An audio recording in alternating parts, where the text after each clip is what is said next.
Hi, parents. I want to give you just a really quick crash course into reading acquisition and how kids learn to read. It's going to be very oversimplified, but I think it'll give you some hints about how to know where your child is in the reading process and how to keep pushing them forward. So, when we learn to read, the first step is learning the alphabet and learning to identify alphabet letters. If your child is in this stage, keep reading alphabet books, keep practicing making letters, tracing books with your finger like this. A is really good. Even writing in the air can be good. When you're just at home and sitting around the dinner table, you can say, "Make me an A," and have them do it in the air. That can be very helpful to reinforce what a letter looks like.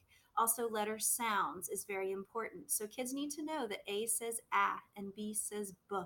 And that's something that we practice with our kids in preschool and kindergarten, making sure they have those sounds. The reason is because the first thing they need to do when they learn to read is to decode those sounds and put them together into a word. So they will learn that B, A, G says bag.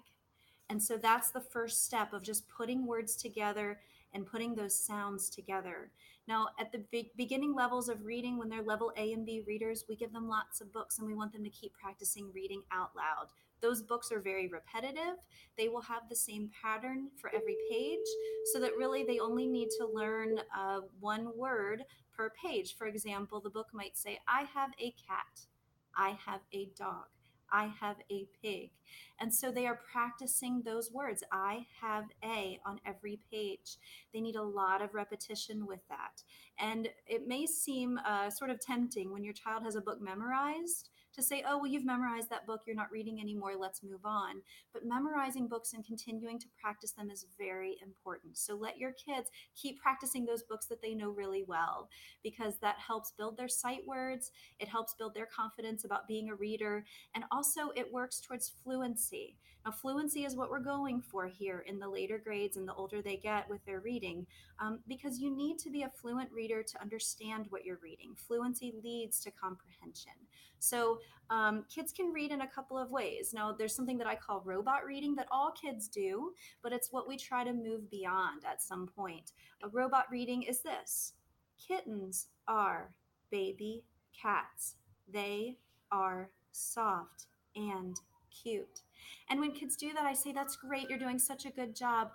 But I want you to get away from robot reading and sounding like every word makes the same impact and really reading like we talk." And so we try to model that for them, and we can read them the same sentence and have them repeat it back to us. Kittens are baby cats. They are soft and cute.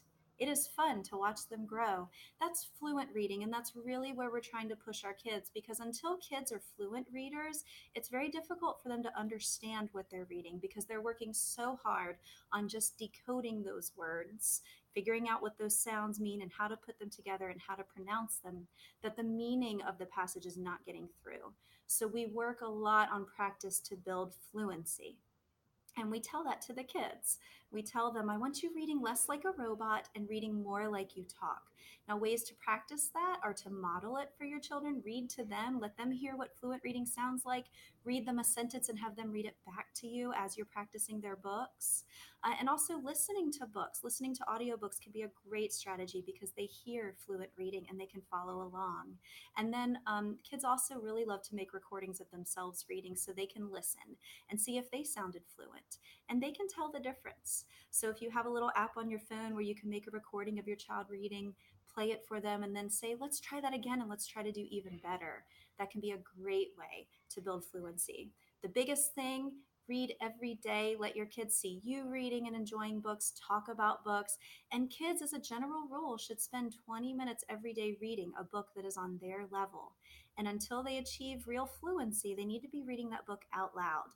Now, if you're busy and you can't sit down and let them read to you, they can read to a pet, to a stuffed animal, to a sibling, really anybody. I have a lot of kids that really love to read to stuffed animals, and that works great because all they need to do is just sit there for 20 minutes and practice reading their book out loud, and it's going to make a world of difference.